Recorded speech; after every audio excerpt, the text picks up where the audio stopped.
ان کا آپس کا رشتہ اس وقت اور بھی مضبوط ہو گیا جب دونوں کی شادیاں اپنی پھپھو کی بیٹیوں سے ہو گئیں۔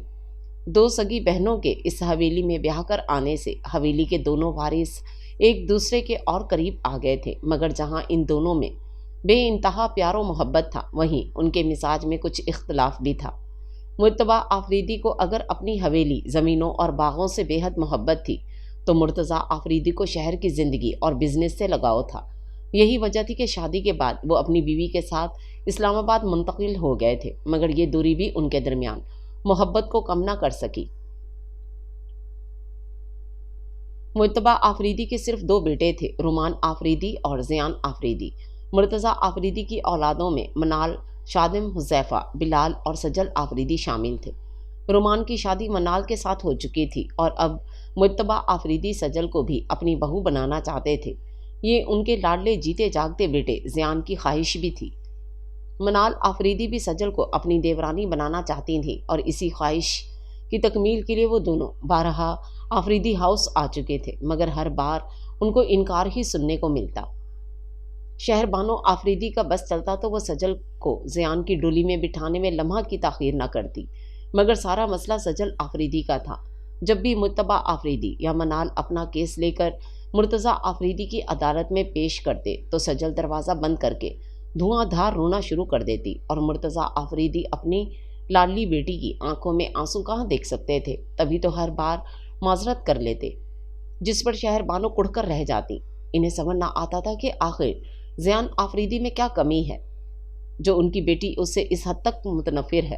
6 فٹ سے نکلتا قد، لمبی کھڑی ناک، بڑی بڑی خوبصورت آنکھیں، کشادہ پیشانی، ہلکے براؤن گھنگریالے بال، ہر لحاظ سے وہ جاذب نظر تھا۔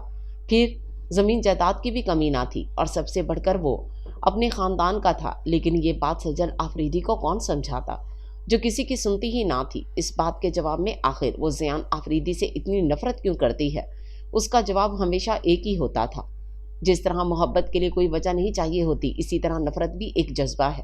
کب، کیسے اور کیوں ہو جاتی ہے، اس کا جواب کوئی نہیں دے سکتا۔ کوئی اچھا نہیں لگتا تو بس نہیں لگتا، بات ختم۔ اب وہ سب کو کیا بتاتی کہ اسے زیان سے اس حد تک نفرت کیوں تھی کہ اس کی بے انتہا محبت بھی اسے چھچھورا پن لگتی تھی۔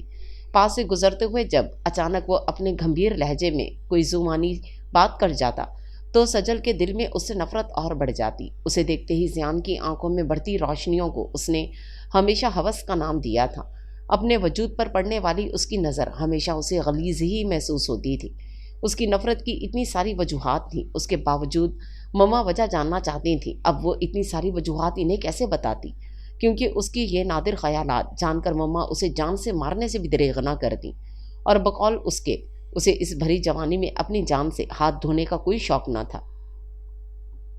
اس سے انکار کی وجہ تو پاپا نے بھی پوچھی تھی، جواباً وہ خاموشی سے آنسو بہاتی رہی تھی۔ پھر کافی دیر بعد بولی تھی، پاپا میں اپنی ایجوکیشن مکمل کرنا چاہتی ہوں، اس کے بعد آپ جہاں کہیں گے میں شادی کر لوں گی، مگر زیان سے تب بھی نہیں۔ پاپا اس کا جھکا ہوا سر دیکھتے ہوئے گہرا سانس خارج کر کے رہ گئے تھے۔ اپنی ساری اولاد میں سے سجل انہیں زیادہ عزیز تھی، اور وہ اس کی مرضی کے بغیر کوئی فیصلہ نہیں کرنا چاہتے تھے۔ حالانکہ اپنے بھائیوں جیسے کزن کو بار بار انکار کرنا انہیں بالکل بھی اچھا نہیں لگتا تھا۔ یہ الگ بات تھی کہ مجتبیٰ آفریدی بھی بہت ثابت قدم تھے، ہر بار انکار کے دوسرے مہینے پھر حاضر ہو جاتے، یا پھر منال دوڑی چلی آتی، لیکن ہوتا تو ظاہر ہے انکار ہی تھا۔ مگر ہمیشہ انکار کر کے مرتضیٰ آفریدی پھر سے بے چین ہو جاتے تھے، اور اپنے پاپا کو پریشان دیکھ کر چین تو سجل کو بھی اڑ جاتا تھا، مگر وہ بھی کیا کرتی، وہ بھی مجبور تھی، کیونکہ زیان آفریدی سے شادی تو مر کر بھی اسے منظور نہ تھی۔ سب لوگ دلہن کے ہاں مہندی لے جانے کے لیے تیار ہو کر نکل رہے تھے کہ عین وقت پر گاڑی میں بیٹھتے ہوئے سوما بھابھی کو اپنے چھوٹو کا فیڈر یاد آ گیا، جو وہ کچن میں بھول گئی تھیں۔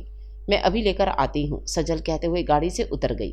کچن میں کیبنٹ پر رکھا فیڈر اٹھا کر وہ تیزی سے باہر نکلی تھی، جب سامنے سے آتے زیان پر اس کی نظر پڑی۔ اسے دیکھ کر سجل کی پیشانی سلوٹوں سے بھر گئی، وہ اسے نظر انداز کرتی باہر نکل آئی۔ اگرچہ زیان کی نگاہوں کی تپش اسے بیرونی دروازے تک اپنے پیچھے محسوس ہوتی رہی، پھر وہاں پہنچ کر بھی سارا وقت اسے اپنے چہرے پر زیان کی نظریں محسوس ہوتی رہیں۔ صرف اس دن ہی نہیں بلکہ بارات والے دن بھی زیان آفریدی کی نگاہیں مسلسل اس کے چہرے کا طواف کرتی رہیں، جس پر وہ منہ ہی منہ میں بڑبڑاتے اسے ڈھیروں گالیاں دے رہی تھی۔ جب منال نے اسے اس قدر برہم موڈ کی وجہ دریافت کی تو گویا اپنی شامت بلوا لی تھی۔ وہ جو اتنی دیر سے جل بھن رہی تھی، منال کے پوچھنے پر غصے سے پھٹ پڑی تھی۔ آپ کے دیور کو لڑکیوں کو تاڑنے کے علاوہ بھی کوئی کام آتا ہے یا نہیں؟ میرا آپ کو مخلصانہ مشورہ ہے کہ کوئی ایک ڈھونڈ کر اس کی شادی کر دیں۔ یہ اس میں مصروف رہے گا تو کم از کم باقیوں کی تو جان چھوٹے گی۔ خیر، اب سب کو تو نہیں تاڑتا، صرف ایک کو۔ اس کے خون خوار موڈ کو دیکھ کر منال آپی نے باقی فکرہ منہ میں ہی دبا لیا تو وہ غصے سے پیر پٹکتی ہوئی رامین بھابھی کے برابر والی کرسی پر آ بیٹھی۔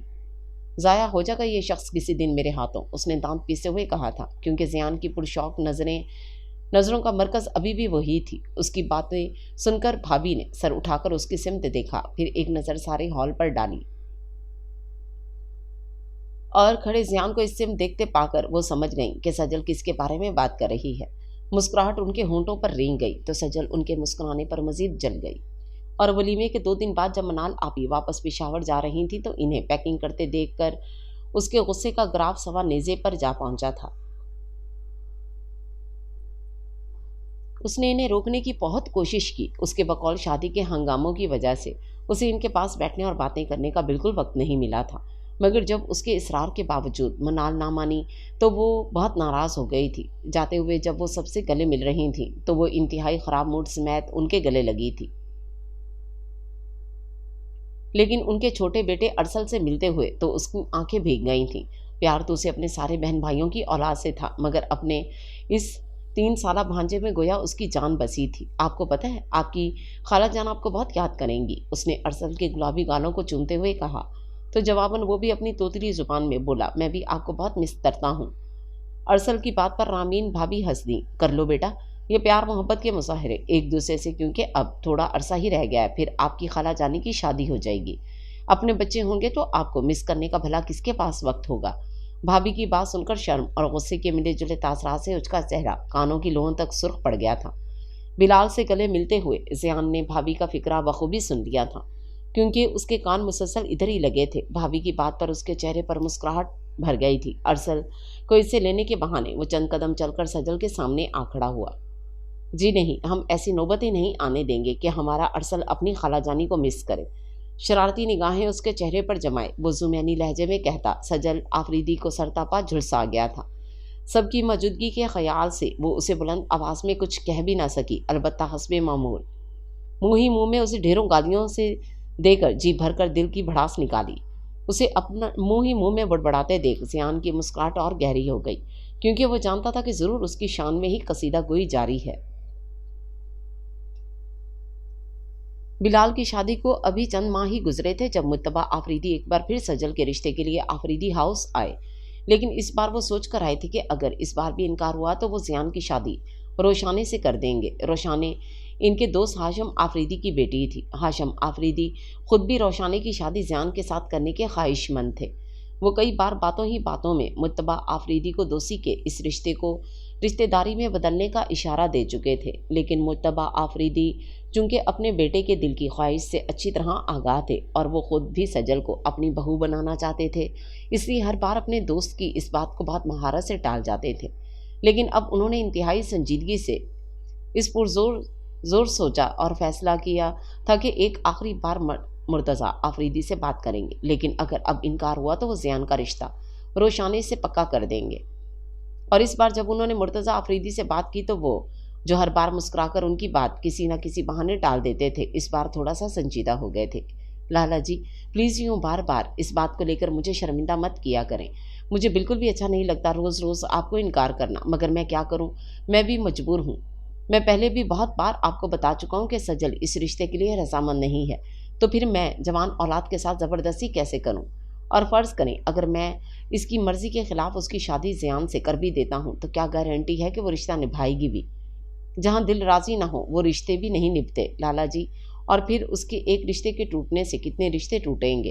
کبھی سوچا ہے آپ نے؟ میرا اور آپ کا رشتہ، منال اور رومان کا رشتہ، شہربانوں کا اپنے بھائیوں سے رشتہ، کچھ بھی تو نہیں بچے گا باقی۔ سوری لالا جی، میں اس ایک رشتے کے لیے اتنے سارے رشتوں کو کھونے کا رسک نہیں لے سکتا۔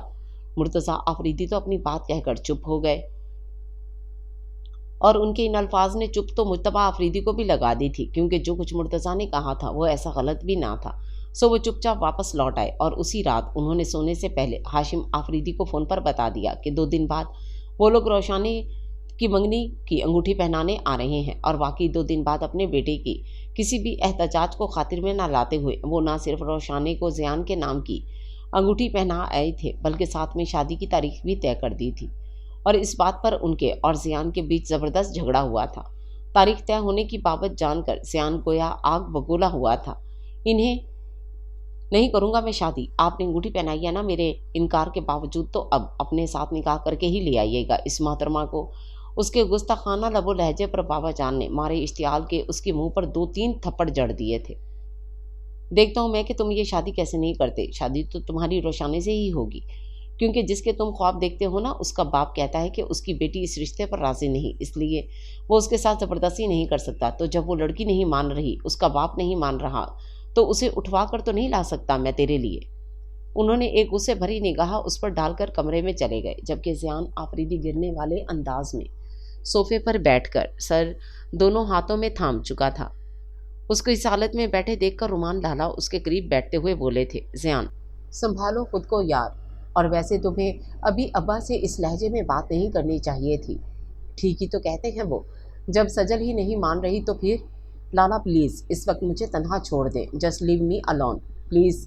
ان کی بات پوری ہونے سے پہلے ہی وہ حلق کے بل چلایا تھا، تو رومان ایک نظر اس کے سرخ انگارہ چہرے پر ڈال کر اٹھ گئے، تو اس نے صوفے کی پشت سے ٹیک لگا کر آنکھیں موند لیں۔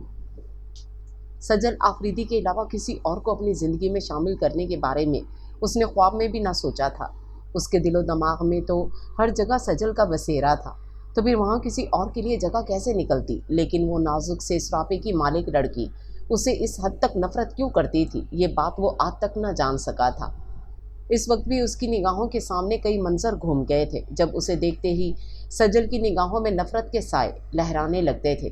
ایک بار اس کے پوچھنے پر کہ وہ اس سے اس قدر نفرت کیوں کرتی ہے، اس نے کس قدر درشت لہجے میں جھڑک کر کہا تھا، کیونکہ تم ہو ہی اس قابل۔ وہ اس وقت بھی وہاں کتنی دیر تک ساکت کھڑا اس کی نفرت کی وجہ ڈھونڈتا رہا تھا، اور اب بھی صوفے کی پشت سے ٹیک لگائے آنکھیں موندے سجل آفریدی کی خود سے اس بے انتہا نفرت و بیزاری کی وجہ تلاش کر رہا تھا، مگر 1000 بار سوچنے پر بھی کوئی سرا ہاتھ نہ آیا تھا۔ اس کا شدت سے جی چاہ رہا تھا کہ سجل آفریدی اس کے سامنے ہو اور وہ اس پتھر دل کو جھنجھوڑ کر پوچھے کہ آخر کس مٹی کی بنی ہو تم، کہ تم پر میری اس قدر محبت بھی کوئی اثر نہیں ہوتا؟ ایسی کون سی بات ہے جس نے تمہیں مجھ سے اس قدر متنفر اور اس قدر دور کر دیا ہے؟ اسے اچھی طرح یاد تھا کہ چند سال پہلے جب وہ حویلی آئی تھی تو شروع میں زیان کے ساتھ اس کی اچھی خاصی دوستی تھی، اسے بہت عزت سے مخاطب کرتی تھی۔ پھر ایسا کیا ہوا تھا کہ وہ اس سے اس قدر نفرت کرنے لگی تھی؟ وہ جو پہلے اسے آپ کہہ کر بلاتی تھی، اب تمام لحاظ مروت بھول کر انتہائی بدتمیزی سے تم کہا کرتی تھی، بلکہ وہ تو اب اس کو مخاطب ہی نہیں کرتی تھی، سامنا ہونے پر بھی کترا کر گزر جاتی تھی۔ وہ تو زیان ہی تھا جو دل کے ہاتھوں مجبور ہو کر اس کی پیشانی کی سلوٹوں کو نظر انداز کر کے، اس کی نفرت بھرے انداز و اطوار سہ کر بھی اس سے بات کرنے سے باز نہیں آتا تھا، اور اس بات پر بھی وہ چڑ جایا کرتی تھی۔ منال آفریدی مٹھائی لے کر آفریدی ہاؤس آئیں تو یہ جان کر کے زیان کی منگنی ہو گئی ہے، سجل نے شکر کا سانس لیا تھا، کیونکہ زیان کی صورت خطرہ بنی وہ تلوار جو اس کے سر پر لٹک رہی تھی اب ہٹ گئی تھی۔ تھینکس گاڈ، میرے سر سے تو بلا ٹلی، جان چھوٹی میری۔ اس نے جس انداز میں صوفے کی پشت سے ٹیک لگا کر قدرے ریلیکس ہو کر بیٹھتے ہوئے بلند آواز میں یہ فقرے بولے تھے، اس پر مما نے خشمگی نگاہوں سے اسے گھورا تھا، مگر وہ ان کی گھوریوں کو نظر انداز کرتی مسکراتے ہوئے آپی سے مخاطب ہوئی تھی۔ ویسے آپی، آپ نے تو یہ بتایا ہی نہیں کہ کس بیچاری کا برا وقت شروع ہونے والا ہے، مطلب یہ کہ کس کی قسمت پھوٹی ہے بلکہ روٹھی ہوئی ہے۔ اس کی بات پر مما کا ضبط جواب دے گیا۔ اس سے پہلے کہ ان کی چپل اس تک پہنچتی وہ اٹھ کر 9 تو 11 ہو گئی۔ اگلے دن کالج جا کر جب اس نے یہ خبر فرحہ، طیبہ اور شبیلہ کو سنائی تو وہ تینوں یک زبان ہو کر بولی تھیں، چلو جی تم تو شکر کرو کہ جان چھوٹی، خس کم جہاں پاک۔ وہ چاروں نرسری پریپ سے ساتھ تھیں، اور اب میڈیکل کے تیسرے سال میں آ کر بھی ان کی دوستی جوں کی توں قائم تھی۔ جب تک وہ اپنی ہر بات ایک دوسرے سے شیئر نہ کر لیتے ان کو چین نہیں ملتا تھا، اور جب ان تینوں نے اس سے یہ کہا تھا کہ اس خوشی میں وہ ان کو کیا کھلا رہی ہے تو اس نے ہاتھ اٹھا کر خاصے فیاضانہ انداز میں کہا تھا، جو تم لوگ کہو۔ اس کے اس انداز پر وہ تینوں کہکا لگا کر ہنس دی تھیں۔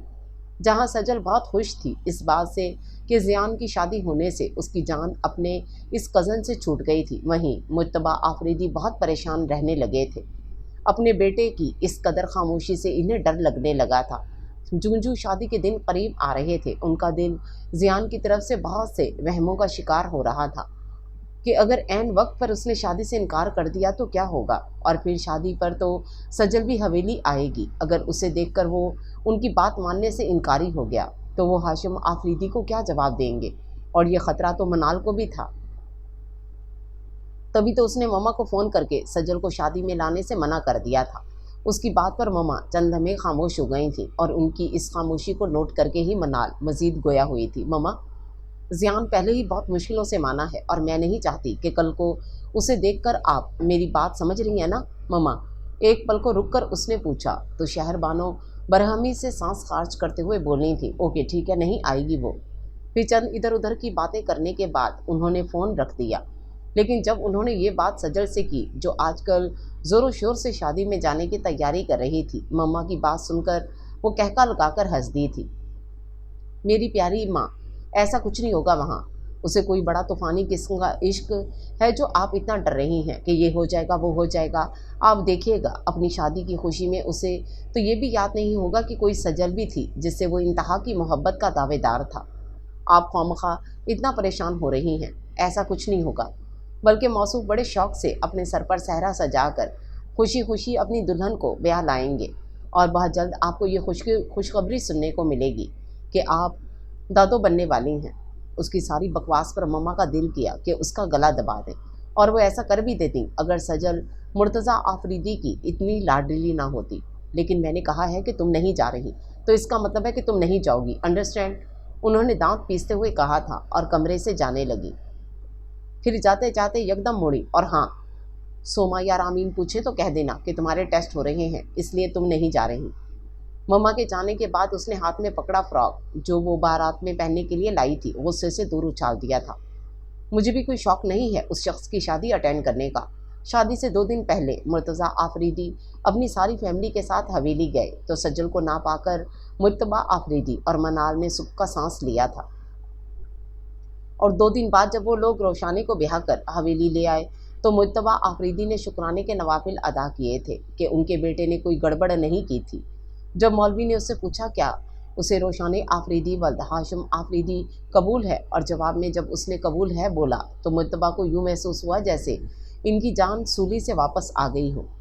ان کے کشیدہ اعصاب بہت حد تک ڈھیلے پڑ گئے تھے، اور جب اس نے انتہائی سپاٹ تاثرات سمیت نکاح نامے پر دستخط کیے تھے تو ان کے لیے تو یہی بہت تھا کہ اس نے کر تو دیے تھے۔ اس کی جان تاثرات کو دیکھ کر انہیں لگا کہ وہ اس کے ساتھ ایسا نہیں کرنا چاہتے تھے، لیکن وہ بھی مجبور تھے۔ اگر وہ اس کے ساتھ نرمی برتتے تو وہ بھی نہ مانتا۔ پھر وہ یہ سوچ کر مطمئن ہو گئے تھے کہ اب رفتہ رفتہ سب ٹھیک ہو جائے گا۔ اگر اس نے شادی کر لی ہے تو سجل کو بھی بھول جائے گا۔ لیکن آنے والے وقت نے ان کی سوچ کو غلط ثابت کر دیا تھا۔ اگرچہ اس نے روشانی کو اپنی زندگی میں وہ مقام تو دے دیا تھا جو اس کا حق تھا، کیونکہ اس کے خیال میں اگر سجل اسے نہ ملی تو اس میں روشانی کا کوئی قصور نہ تھا، تو وہ پھر اسے سزا کیوں دیتا؟ اس نے روشانی آفریدی کے سارے حقوق ادا کیے تھے، اس کے باوجود کہ اس کے دل میں روشانی آفریدی کی جگہ نہ تھی جو سجل کی تھی، اور پھر ایک بیٹا ہو جانے کے باوجود بھی سجل آفریدی اس کے دل سے نہیں نکلی تھی۔ وہ جو پہلے ہر وقت ہنستا بولتا رہتا تھا، اب اسے ایک چپ لگ گئی تھی۔ بیٹے کی پیدائش پر بھی اس نے کسی قسم کی گرم جوشی کا اظہار نہیں کیا تھا۔ اس کے بیٹے کی پیدائش پر مجتبیٰ آفریدی اور منال بہت خوش تھے۔ سارے گاؤں میں مٹھائی بانٹی گئی تھی، اور جب اس کے بیٹے شاہ فیصل کے پیدا ہونے کی خوشخبری سنانے کے لیے منال نے آفریدی ہاؤس فون کیا تو دوسری طرف فون سجل نے ہی اٹھایا تھا، اور کس قدر طنز سے مما کو یہ خبر دی تھی۔ مبارک ہو مما، آپ دادو بن گئی ہیں، یعنی مسٹر زیان آفریدی والد محترم کے عہدے پر فائز ہو چکے ہیں۔ خوش ہو جائیں، اور ساتھ ہی مجھے بھی داد دیں میری پیشن گوئی کے درست ہونے پر۔ میں نے آپ سے کہا تھا نا کہ مسٹر زیان آفریدی جیسے لوگ محبت میں جوگی نہیں بنا کرتے، اور دیکھیں ایسا ہی ہوا ہے۔ ہمیشہ کی طرح وہ نان سٹاپ شروع ہو چکی تھی۔ شہربانوں نے اس پر ایک قہر بھری نگاہ ڈال کر وہاں سے اٹھ گئیں تو اس نے پاس پڑا ریموٹ اٹھا کر ٹی وی آن کر لیا۔ محبت ہوتی ہی نہیں، محبت زیان آفریدی جیسے لوگوں کو کسی سے محبت نہیں ہوتی مما، ان کو تو ہر خوبصورت لڑکی کے وجود سے محبت ہوتی ہے، اب وہ لڑکی چاہے سجل آفریدی ہو یا روشان آفریدی۔ بولتے بولتے اس کی آنکھیں نمکین پانیوں سے بھر گئی تھیں، دو سبز کانچ سی آنکھوں سے مزین وہ معصوم سا چہرہ اس کی نگاہوں کے سامنے گھوم گیا تھا۔ وہیں بیٹھے بیٹھے اس کا دھیان 5 سال پیچھے چلا گیا تھا۔ وہ فرسٹ ایئر میں تھی جب کالج میں گرمیوں کی تعطیلات ہوئیں تو منال آپی اسے اپنے ساتھ حویلی لے آئیں۔ وہ 3 سال بعد حویلی آئی تھی، اگرچہ مما نے انہیں روکنے کی بہت کوشش کی تھی۔ ان کے خیال میں وہ حویلی میں 2 دن بھی نہیں ٹھہر سکے گی، کیونکہ پہلے بھی کئی بار وہ حویلی جا چکی تھی، لیکن ہر بار بور ہو کر دوسرے ہی دن واپسی کی رٹ لگا دیتی تھی۔ لیکن اس بار مما کا اندازہ غلط ثابت ہو گیا، کیونکہ 1 مہینہ گزر جانے کے باوجود اس کا دل حویلی میں لگا ہوا تھا۔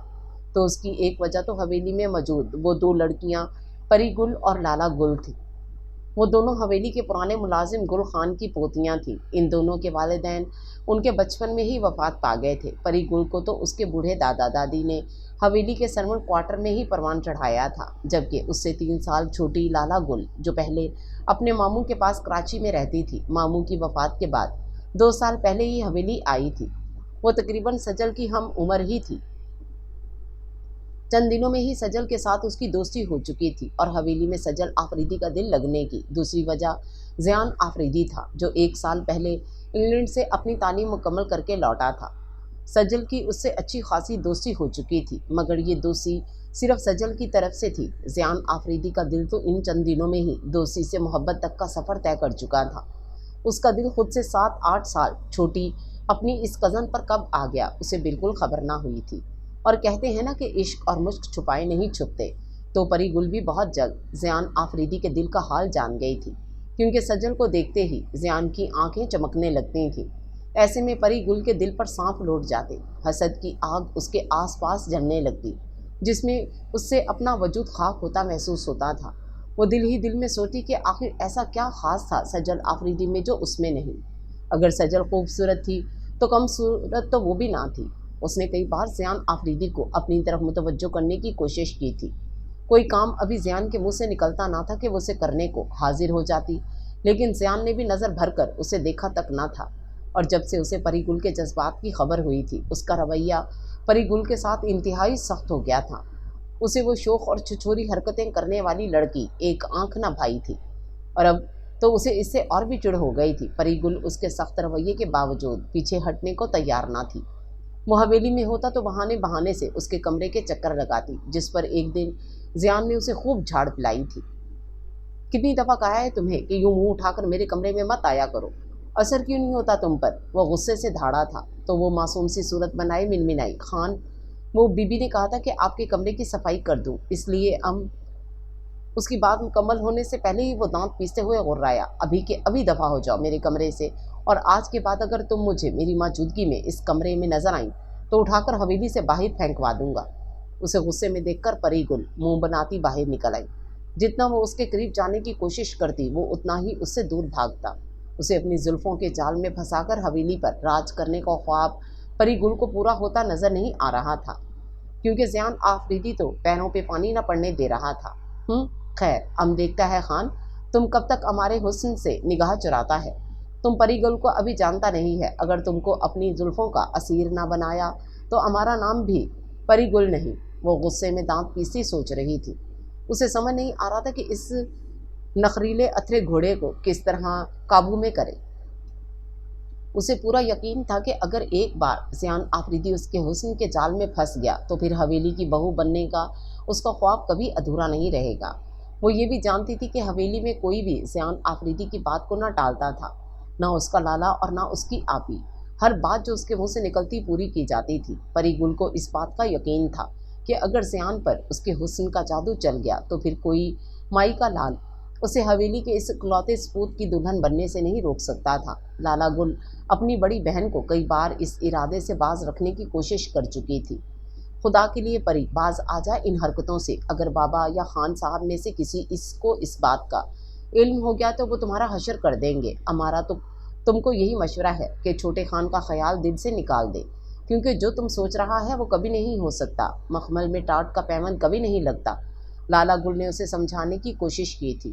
وہ تو یہ سوچ کر ہی ڈر رہی تھی کہ اگر اس بات کی خبر پری کے منگیتر جبل خان کو ہو گئی تو وہ اسے جان سے مار دے گا، اور پھر مرتبہ آفریدی کیا ایسا ہونے دیں گے؟ کبھی نہیں۔ لالا گل کے خیال میں اگر پری زیان کو اپنی طرف راغب کرنے میں کامیاب بھی ہو گئی تب بھی بڑے خان ایسا ہرگز نہیں ہونے دیں گے جیسا پری گل چاہتی تھی۔ لالا گل جانتی تھی کہ اگر بڑے خان کو اس بات کی خبر ہو گئی کہ ان کی معمولی ملازمہ ان کے بیٹے کو پانے کے خواب دیکھ رہی ہے تو وہ ایک لمحہ بھی نہیں لگائیں گے انہیں حویلی سے نکالنے میں، اور لالا گل اس وقت سے ڈرتی تھی۔ تبھی تو اس نے اپنی بہن کو بھی خبردار کر دیا تھا، لیکن اس کی بات سن کر پری گل کو تو گویا آگ لگ گئی تھی۔ تم اپنا منہ بند ہی رکھو تو بہتر ہے، اور جہاں تک اس بات کا تعلق ہے کہ زیان میرا نہیں ہو سکتا تو یہ تو وقت ہی بتائے گا کہ وہ کس کا ہے۔ لالا گل کے سمجھانے کا اس پر کوئی اثر نہ ہوا، الٹا وہ اسے سخت لہجے میں دو چار سنا کر چلتی بنی۔ اسے تو اپنے حسن، اپنی اداؤں پر پورا یقین تھا کہ ایک نہ ایک دن وہ زیان کو اپنا بنا لے گی، مگر سجل آفریدی کی حویلی آمد نے اس کے اس یقین کو ریزہ ریزہ کر دیا تھا۔ سجل کو دیکھتے ہی زیان کے چہرے کی بڑھتی ہوئی روشنیاں، اس کی طرف اٹھتی زیان کی بے ساختہ والہانہ نگاہیں، جہاں سجل آفریدی کا دل دھڑکا دیتی تھیں وہیں پری گل کے دل کو گویا راکھ کر دیتی تھیں۔ اس کا بس نہیں چلتا تھا کہ کیسے سجل آفریدی کو زیان کی زندگی سے دور کر دے، اور اس سے پہلے کہ سجل آفریدی زیان آفریدی کے دل کا ہمسفر بنتی، قدرت نے پری گل کو وہ موقع عطا کر دیا۔ سجل ابھی حویلی میں ہی تھی جب ایک رات اچانک لالا گل کا انتقال ہو گیا۔ اسے ہیضہ ہوا تھا، شہر لے جاتے ہوئے وہ راستے میں ہی دم توڑ گئی تھی۔ جو ہی سرونٹ کوارٹر میں یہ خبر پہنچی، وہاں جیسے قیامت برپا ہو گئی۔ پری گل اور اس کی بوڑھی دادی اونچی آواز میں بین کر رہی تھیں کہ وہاں موجود ہر آنکھ نم ہو گئی تھی۔ سجل نے لالا گل کی موت کا اتنا اثر لیا تھا کہ وہ پورا ایک ہفتہ بخار میں جلتی رہی تھی۔ اس دن اس کا بخار کچھ کم ہوا تھا، لیکن کمزوری اور نقاہت بہت ہو گئی تھی۔ وہ کمرے میں ہی ناشتہ کر کے ابھی لیٹی ہی تھی جب پری گل اس کی طبیعت کا پوچھنے چلی آئی۔ باتوں ہی باتوں میں لالا گل کا ذکر آیا تو پری گل زاروں کی طرح رونے لگی۔ ام کو تو یقین نہیں آتا بی بی کہ ہمارا لالا گل ام کو چھوڑ گیا ہے۔ اگر ام کو پتا ہوتا کہ ہمارا لالا گل کے ساتھ یہ ہو جائے گا، ام اسے اس حویلی سے بہت دور لے جاتا۔ اسے دیکھ کر سجل کی آنکھیں بھی نم ہو گئی تھیں۔ صبر کر پری، اس کی عمر ہی اتنی تھی، تم چاہتی بھی تو دنیا کی کسی کونے میں چلی جاتی، اسے موت سے نہیں بچا سکتی تھی۔ اس نے پری گل کے کندھے پر ہاتھ رکھتے ہوئے تسلی آمیز لہجے میں کہا تھا، لیکن جواب میں جو کچھ پری گل نے کہا اس نے کچھ پل کے لیے سجل آفریدی کو گویا ساکت کر دیا تھا۔ بچا سکتی تھی بی بی، بچا سکتی تھی اس حویلی سے دور جا کر، کم از کم اپنی بہن کی عزت تو بچا سکتی تھی نا۔ نہ اس کی عزت جاتی، نہ وہ اپنی جان بہن کی عزت۔ کیا مطلب؟ پری کھل کر بول۔ او مجھے سب پتہ ہے، لالا گل کی موت تو ہیضے سے ہوئی ہے، یا کافی دیر بعد وہ کچھ بولنے کے قابل ہوئی تھی۔ اس کی اڑی ہوئی رنگت کو دیکھ کر پری گل سمجھ گئی تھی کہ اس کا تیر بالکل نشانے پر لگا ہے۔ تبھی تو وہ آنسو بہاتے ہوئے مزید بولی تھی، جب چھوٹا خان لندن سے آیا تھا تو سب سے پہلے اس نے ام کو اپنی محبت کے جال میں پھنسانے کی کوشش کی تھی، مگر ام چاہتی تھی کہ محبت کے اس کھیل میں ہمارے ہاتھ کچھ نہ آئے گا سوائے ذلت اور بدنامی کے۔ ایک دو بار تنہائی میں خان نے ام کو ساتھ وقت گزارنے کی کوشش کی، جس سے ام اس کی فطرت کو اور اچھی طرح سمجھ گئیں۔ پھر ام تو اس کی محبت کے جھانسے میں نہ آئی، مگر ہماری معصوم بہن اس کی ہوس کا نشانہ بن گئی۔ وہ بے وقوف سمجھنے لگی تھی کہ خان اس سے محبت کرتا ہے۔ ام نے اسے بہت سمجھایا، مگر وہ خان کی محبت میں بہت آگے نکل گئی تھی۔ اور خان نے کیا کیا اس کے ساتھ؟ اب وہ مرتی نہیں تو اور کیا کرتی؟ اب تو خان بھی اس کی بات نہیں سنتا تھا۔ ام اسے ڈاکٹر کے پاس لے کر بھی گئیں، لیکن ڈاکٹر نے منع کر دیا کہ اب بہت دیر ہو چکی ہے، اب کچھ نہیں ہو سکتا۔ گھر آ کر ہماری بہن بہت روئی اور پھر بدنامی سے بچنے کے لیے اس نے اپنی جان دے دی، اور ام نے اس ذلت سے بچانے کے لیے کہا کہ اس کو ہیضہ ہوا ہے، یہی نا؟ سجل نے بہت دکھ سے پری گل کا فقرہ مکمل کیا تھا، پھر بہت غصے سے پری گل سے مخاطب ہوئی۔ کتنا غلط کیا ہے پری تم نے، تمہیں اندازہ نہیں ہے ایک غلطی تمہاری بہن نے کی، یوں چپ چاپ اپنی جان دے کر۔ حالانکہ اگر وہ تھوڑی سی ہمت کر لیتی تو بدنامی اور ذلت اس شخص کے حصے میں بھی آ سکتی تھی جس نے اسے اس حال تک پہنچایا۔ تم نے بجا کہا کہ وہ بے وقوف تھے، لیکن تم اس سے بھی بڑی بے وقوف ہو، کیونکہ تم اس سے بھی بڑی غلطی کر رہی ہو، کیونکہ اپنی بہن کی موت کی اصل وجہ چھپا کر تم نے اسے نہیں بلکہ زیان آفریدی کو ذلت اور بدنامی سے بچایا ہے۔